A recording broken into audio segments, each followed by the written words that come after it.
La philosophie a-t-elle encore sa place dans notre société? Si la discipline est enseignée dans les lycées, son utilité est remise en cause par bien de personnes. Nous verrons dans ce journal le regard qu'elle porte sur la philosophie.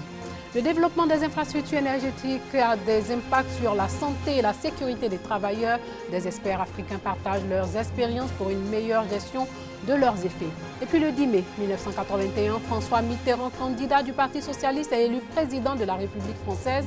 Il bat le président sortant Valéry Giscard d'Estaing et devient le premier président de gauche de la 5e République. Nous reviendrons sur les moments chauds de cette victoire dans quelques minutes. Madame, Messieurs, bonsoir. Pas besoin de grille, l'enfer c'est les autres, dixit Jean-Paul Sartre, ou encore cette citation de Blaise Pascal. L'homme est un roseau le plus faible de la nature, mais c'est un roseau pensant. Autant de citations de philosophes qui ont bercé les années scolaires de bon nombre d'apprenants. La philosophie qui aujourd'hui ne suscite pas beaucoup d'intérêt parmi les lycéens. Qu'est-ce qui explique ce désamour? Comment redonner aux apprenants le goût de la philosophie? C'est à ces questions que Moussa Konaté va répondre. La philosophie est une matière qui a pour objet de former l'esprit critique. La discipline au programme du second cycle de l'enseignement secondaire en Côte d'Ivoire depuis plusieurs années reste encore difficile à cerner. Bon, certaines personnes disent que la philosophie est dépassée, que la philosophie c'est... Bon, d'autres aussi disent que la philosophie prétend nier l'existence de Dieu, etc. Plein de choses de ce genre. On la traite de discours creux, discours évasifs, abstraits, n'apportant rien à la vie concrète des gens. Il est clair qu'elle est essentielle, puisque tout est à base de réflexion. La philosophie s'applique à tout selon les spécialistes. Les élèves du lycée de garçons de Bingerville sont donc invités à s'intéresser à la matière au cours de la journée de la philosophie, initiée par des enseignants. Arrivé en première, on a commencé la philosophie. Bon, au début, j'ai trouvé ça un peu bizarre. Ça m'a paru un peu bizarre. Mais au fur et à mesure qu'on faisait, bon, ça m'amène à réfléchir un peu plus loin. Ça m'amène à développer un esprit critique, à pouvoir remettre en cause les trucs qu'on me dit. Voilà, donc moi, la philosophie, c'est une bonne science. La philosophie, déjà, comme on le sait, c'est la quête de la sagesse. Et nos enfants, précisément les élèves, ne semblent pas connaître la discipline. Ils ont tendance à la déprécier. Et c'était une occasion pour nous de les amener à véritablement s'intéresser à la philosophie parce qu'elle va au-delà des limites de l'école. Des élèves bien instruits sur l'importance de la philosophie pour assurer la relève de la discipline.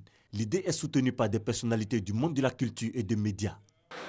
L'occasion aujourd'hui était belle de rappeler à tous que sans la philosophie, sans la réflexion, l'action est vaine et qu'avant toute action, il faut une ligne conductrice, il faut une pensée qui sous-tend cette action. Et c'est auprès de nos jeunes que ce travail-là doit être fait. La philosophie, c'est une attitude, c'est un comportement permanent. La philosophie nous suit partout. C'est un questionnement, c'est la méditation, c'est la quête de la vérité, ça nous suit partout. Alors, venir parler de philosophie aux jeunes gens, je pense que c'est une façon de dire au monde entier qu'on veut vivre vraiment en paix. Qu'on veut vivre en paix. Parce que c'est maintenant qu'il faut expliquer les choses, les fondements des choses aux enfants. À cette cérémonie, les meilleurs élèves en philosophie des classes de première et terminale ont été récompensés. Parlons encore éducation avec la construction d'une école primaire publique dans le village de Fineux, dans le département de Zouan-Ounian, région du Tompi. C'est pour améliorer l'accès à l'éducation des garçons et des filles de cette région qu'une ONG internationale a appuyé ce projet. Euboué était à la cérémonie de remise des clés de l'établissement. Pendant de très nombreuses années, les habitants de Fineux, un village de la sous-préfecture de Théapleu dans le département de Zouan-Ounian, parcouraient de longues distances pour se rendre à l'école. On dormait ici pour aller fréquenter à Théapleu, à 7 km de Fineux. On va les matins et c'est le soir on retourne. Tu peux aller sans même déjeuner à la maison, rester comme ça toute la journée jusqu'au soir. Aujourd'hui, Plus de soucis. Une école flamande neuve de 6 classes, toute équipée, avec cantine, leur offerte par le réseau des chambres des experts européens, département Afrique de l'Ouest, RECEDAO. Toutes les populations, la communauté éducative, les cadres, les élus sont heureux et reconnaissants. C'est une région qui a souffert. L'école, la santé sont dans une situation difficile. Donc nous sommes heureux de ce don important. Nous en ferons bon usage et nous espérons que d'autres dons viendront pour soulager nos attentes. Et justement, l'école RECEDAO de Funeu n'est que la première d'une série. Nous avons décidé, en concourir avec l'ONG canadien Quai d'Espoir Canada, de mettre à disposition de l'État de Côte d'Ivoire 30 écoles d'ici 2020. Le réseau des chambres des experts européens département Afrique de l'Ouest est une organisation internationale non gouvernementale ayant un accord de siège avec l'État de Côte d'Ivoire depuis le 19 septembre 2011. 2 trafiquants ont été interpellés dans la commune de Trècheville avec 60 kg d'ivoire et des peaux de panthère par l'unité de lutte contre le trafic transnational. Ces produits de faune sauvage interdits allaient être exportés vers la Chine. Il s'agit de 6 défenses d'éléphants qui pèsent 41 kg, 7 peaux de panthère et près de 150 objets sculptés en ivoire pesant 18 kg. L'UCT va collaborer avec Interpol pour tenter de démanteler ce réseau. Et puis le développement des infrastructures énergétiques a des impacts sur la santé et la sécurité des travailleurs. Des experts africains ont d'ailleurs décidé de partager leurs expériences pour une meilleure gestion de leurs effets. Ils étaient réunis ici même à Abidjan pour en parler. Le continent africain dans son ensemble est en passe de développer ses infrastructures énergétiques. Un processus dont les effets sont parfois néfastes tant pour l'environnement que pour les populations, en particulier les travailleurs et leur milieu naturel. Beaucoup de gens ne font pas le rapprochement de l'impact de l'activité électrique sur l'environnement et de nos demandes accrues de sécurité dans tous nos domaines d'activité, y compris ceux qui sont dans les bureaux. C'est un secteur qui est au devant de l'évaluation environnementale. C'est pour nous sensibiliser et former aussi les gens à faire de bonnes évaluations environnementales dans la conduite des projets et dans l'exploitation. Une préoccupation qui demeure également en Côte d'Ivoire. Le problème de l'électrification de l'Afrique est aujourd'hui au cœur de toutes les réflexions stratégiques, aussi bien au niveau sous-régional qu'au niveau continental. J'ai la ferme conviction que les partis tireront le meilleur profit de la présence ici parmi nous, le représentant du directeur de l'IFTD et les consultants qui l'accompagnent.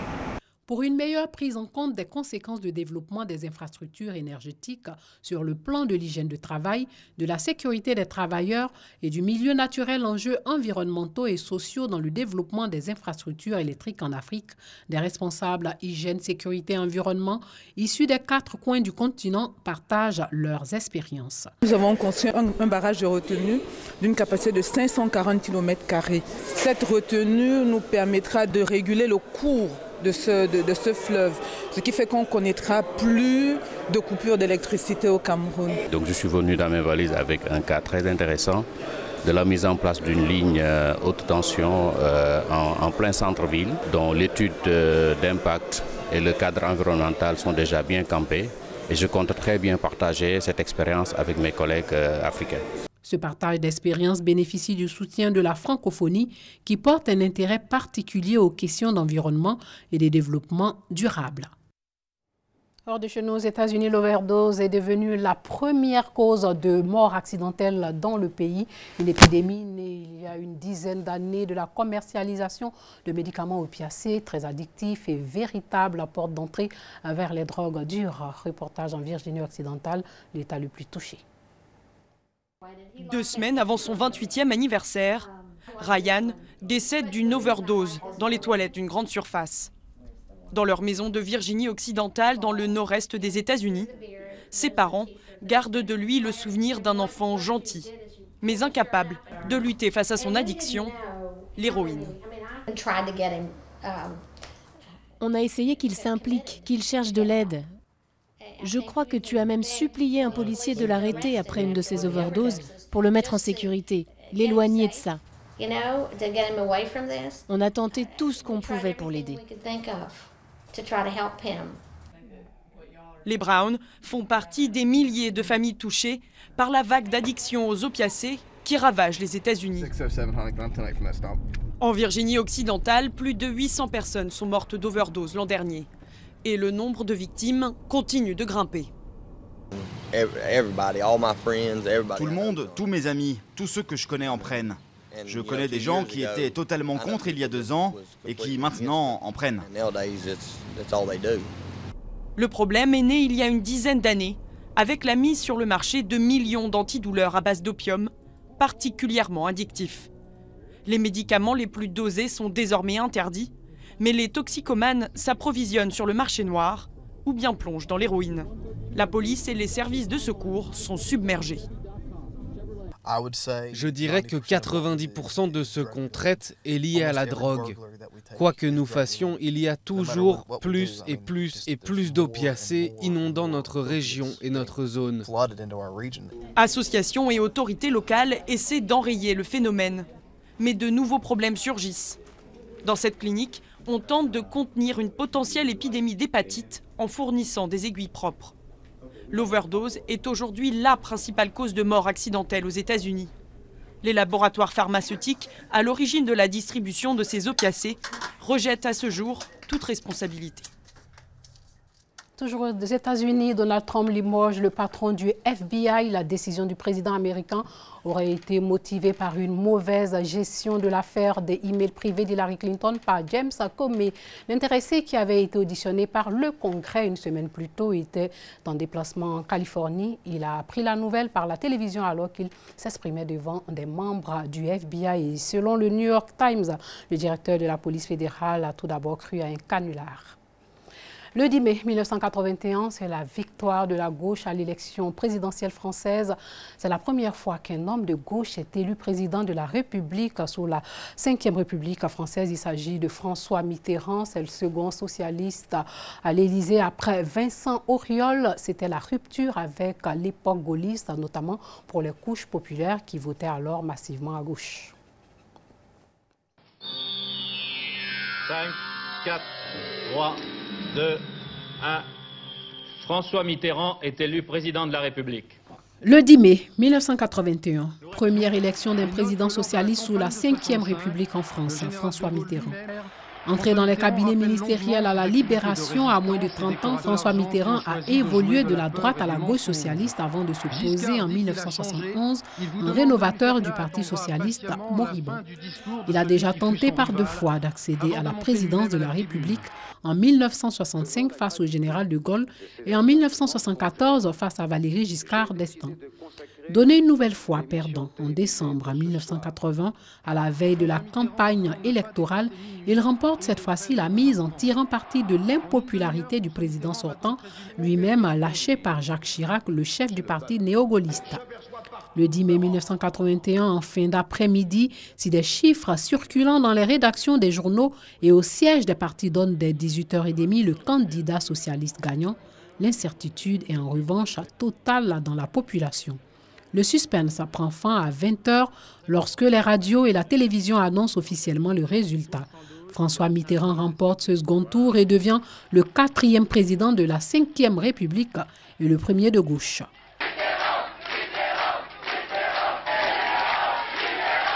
Un peu plus tard, les résultats seront affinés.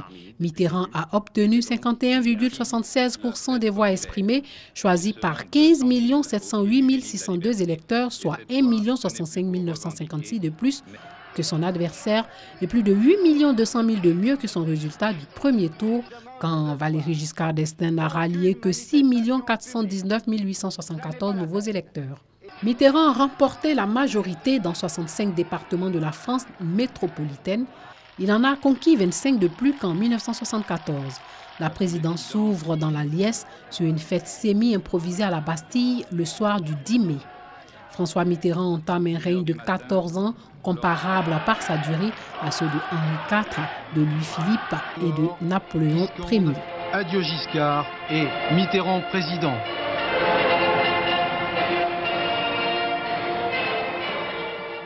Admirateur de François Mitterrand est président en France. Il s'agit d'Emmanuel Macron. Voilà, c'est tout pour ce soir. Merci de nous avoir suivis et surtout portez-vous bien.